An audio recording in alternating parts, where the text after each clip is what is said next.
The lamp chimney rattled once when I set it down on the little table beside the bed. I remember that sound more than almost anything else from that night.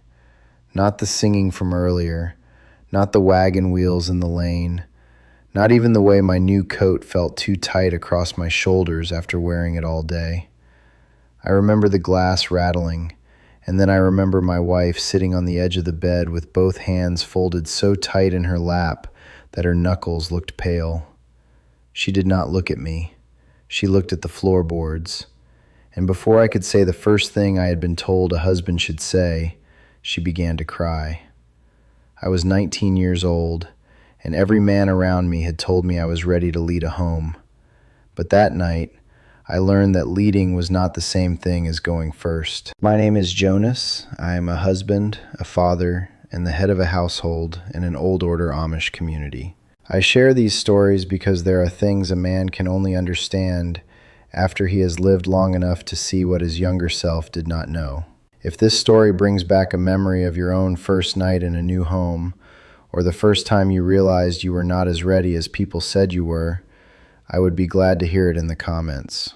And if you value these plain stories from Amish life, you are welcome to subscribe and come back again. I was married in late November, when the mornings were already hard with frost and the water trough had a skin of ice on it before sunrise. The day started before I was ready for it. My father came to the room where I had been sleeping at my parents' house and knocked once on the door frame. It was not a loud knock. He never had to knock loud. I was awake already, sitting on the edge of the bed, with my boots beside me and my shirt buttoned wrong because my fingers were not steady. He looked at me for a moment and said, "A man does not become ready by being told he is ready." That was all he said. Then he stepped away and I fixed my buttons. I had heard many words before that day, some from my father, some from the bishop, some from older married men who thought they were helping by speaking in short sentences and then looking at the ground. They told me that a husband must be steady.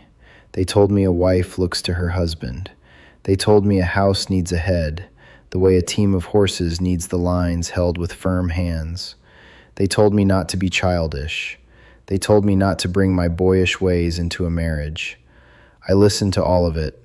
I believed all of it, as much as a 19-year-old can believe something he has never carried. The wedding was in a neighbor's home, as ours are, with benches set in long rows and the rooms full from wall to wall. There was the smell of coffee and bread and damp wool drying by the stove. Outside, the yard was cut with wagon tracks, and the younger boys had to be told more than once not to chase each other too near the horses. I remember seeing my wife across the room before the service began. She was 18, quiet and small in the middle of so many women moving around her. I had known her for years in the way we know people here. I knew her family. I knew her voice from singings. I knew how she carried a basket on her hip and how she smiled when she was trying not to laugh.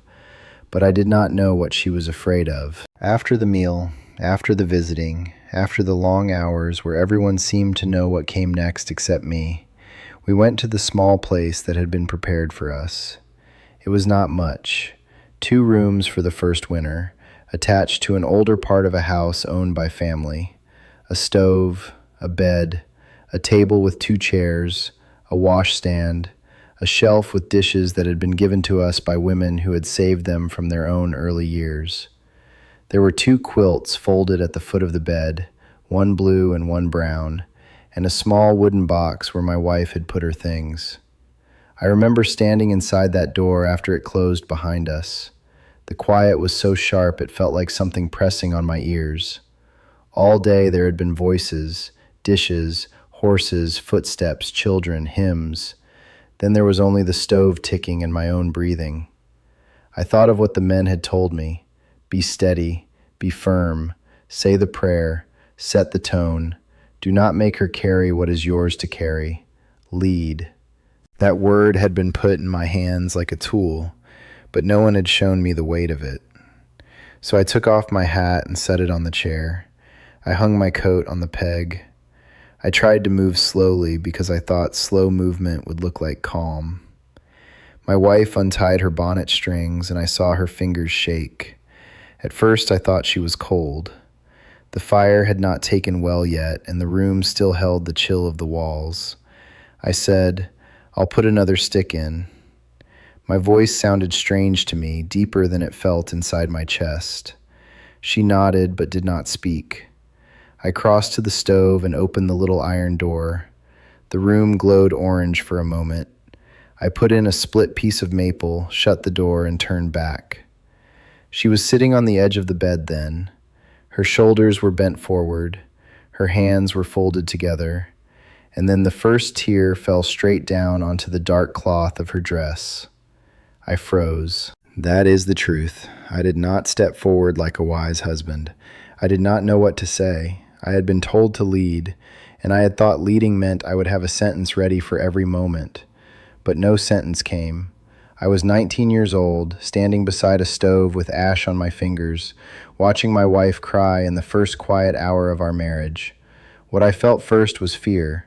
Not fear of her, fear of failing before we had even begun. Fear that she had come into this marriage with grief in her heart. Fear that she wanted to be somewhere else. Fear that I was not the man everyone had told me I was supposed to be by sundown. I said her name once, quietly. She wiped her cheek fast, as if tears were a mistake she needed to correct. That hurt me more than the crying. She had already learned to apologize for being afraid before I had learned how to give her room to be afraid. I took one step closer, then stopped. The floorboard creaked under my boot. I remember that too. I asked her, "Did I do something?" She shook her head. Then she pressed her lips together for a long while. When she finally spoke, it came out very small. "I don't know how to be a wife by morning." That was the line. After all these years, I can still hear it. I sat down on the chair because my knees felt weak. Not beside her yet, not touching her. Just near enough that she would not feel alone, and far enough that she would not feel crowded. I wish I could say I chose that distance with wisdom. Maybe some part of me did. Maybe it was only fear holding me back. But God can use even a young man's fear if it keeps him from making a hard moment harder. I had been given many instructions about marriage. Work hard, pray, provide, keep order, honor the church. Do not let bitterness grow. Listen, but do not be weak. Speak, but do not be harsh. Good words, many of them, true words, but nobody had told me that my first act as a husband might be to sit still while my wife cried. I asked her if she wanted to pray. She nodded. I had planned to pray standing. That is what I had imagined in my mind, though I would not have admitted it. I had imagined myself leading in a way that looked like the men I respected. Calm voice, strong back, a clear beginning. But when I stood, she looked more frightened, so I sat down again. I bowed my head from the chair, and she bowed hers from the bed, and I prayed the shortest prayer I had ever prayed out loud. I said, "Lord, help us be gentle with what we do not know yet." That was all. No long words, no strong husband speech, no proof that I was ready. Just that one sentence, because it was the only true sentence I had. After the prayer, she breathed differently, not happy, not fixed, but less alone. There is a difference. Young men often want to fix a thing because fixing makes them feel useful. But many things in a marriage cannot be fixed in one evening. They can only be carried carefully until the heart has strength to speak. She told me then that all day the women had been kind, but their kindness had frightened her too. Every folded quilt, every dish, every whispered blessing had felt like another weight placed in her arms. She said she had watched her mother run a household since she was little, and she knew the work of it. But knowing the work from the outside was not the same as waking up responsible for it. She worried she would disappoint my mother. She worried she would not know when to speak and when to be quiet. She worried that I would expect her to become a full-grown wife in one night, because everyone had called us married before the whole district. When she said that, shame went through me. Not because I had demanded such a thing from her, but because part of me had expected it without words. I had expected the wedding to change us the way a bishop's hand on a shoulder can mark a decision. One day unmarried, the next day husband and wife, one day son and daughter, the next day a household. But the heart does not always cross a threshold as quickly as the body does. I told her I did not know how to be a husband by morning either. She looked at me then, really looked. Her eyes were red, and there was a tear still caught near her cheek. But something in her face changed.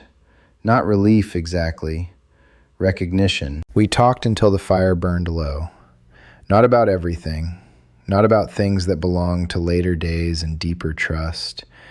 We talked about the morning, who would rise first, where the coffee was, how much wood was stacked by the door, whether she wanted me to speak to my mother about giving her space in the kitchen for a few days.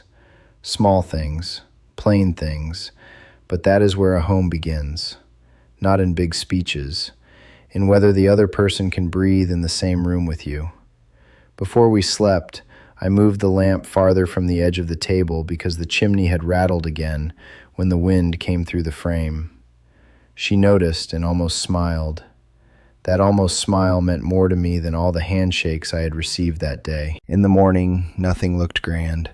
The stove had gone nearly cold. My boots were stiff. Her dress from the day before was folded over the chair. There was frost on the inside corner of the window, white like salt. I woke before she did and lay still, afraid to wake her. That is a funny thing to remember, but I do. I had been told to lead, and my first decision that morning was not to move too quickly. When she woke, she looked embarrassed again. I could see it coming over her face, that wish to take back the tears. So I said the only thing I knew to say. We will learn slow. She nodded. Then she got up and made coffee too weak because she was nervous, and I drank 2 cups of it without saying a word about the taste. That was not heroism, it was coffee. But in marriage, many mercies look small from the outside. But that first night stayed with me. For many years, I thought my father had sent me into marriage with a warning I did not understand. A man does not become ready by being told he is ready. At 19, I heard that as a test. I thought he meant I had to prove myself. I thought he meant readiness would come if I acted ready enough. So I stood straighter, spoke less, tried to look like the men whose hands were already worn from decades of work. I understand him differently now. He was not telling me to perform readiness. He was telling me to be humble about the lack of it. He knew what I did not know yet, that a young husband who believes he is fully ready can do more harm than one who knows he needs help. A man who thinks leadership means always knowing the answer will stop listening as soon as the question makes him uncomfortable. But a man who understands he is still learning may leave enough room for his wife to tell the truth. That night, my wife wept before I led, and her tears were not a failure of my leadership. They were the first lesson in it. I learned that leading a home does not mean standing over it. It means taking responsibility for the peace inside it. Sometimes that means speaking first. Sometimes it means working when you are tired. Sometimes it means making a decision no one else wants to make. But sometimes it means sitting in a chair with ash on your fingers and letting your wife be afraid without punishing her for it. There is a kind of strength that young men admire because it is easy to see. A straight back, a firm voice, a quick answer. I still respect those things when they are joined to wisdom. But there is another strength that does not look like much at first. The strength to wait. The strength to lower your voice. The strength to say, I do not know either, but I will not leave you alone in not knowing. My wife and I did not become what we needed to be in one night. No good marriage does. We became it over mornings, over mistakes, over children crying, over bills paid late, over prayers said when neither of us had fine words left. We became it by learning slow, and that is what I understand now. The wedding made us husband and wife before the church, but gentleness made us safe for each other. Not all at once, not perfectly, but truly. If this story stayed with you, you are welcome to subscribe and hear more stories from Amish life as I have lived it as a husband and father. And I would like to ask you this. When did you first learn that being responsible for someone does not mean having all the answers? Leave your thought below. I read more of them than you may think.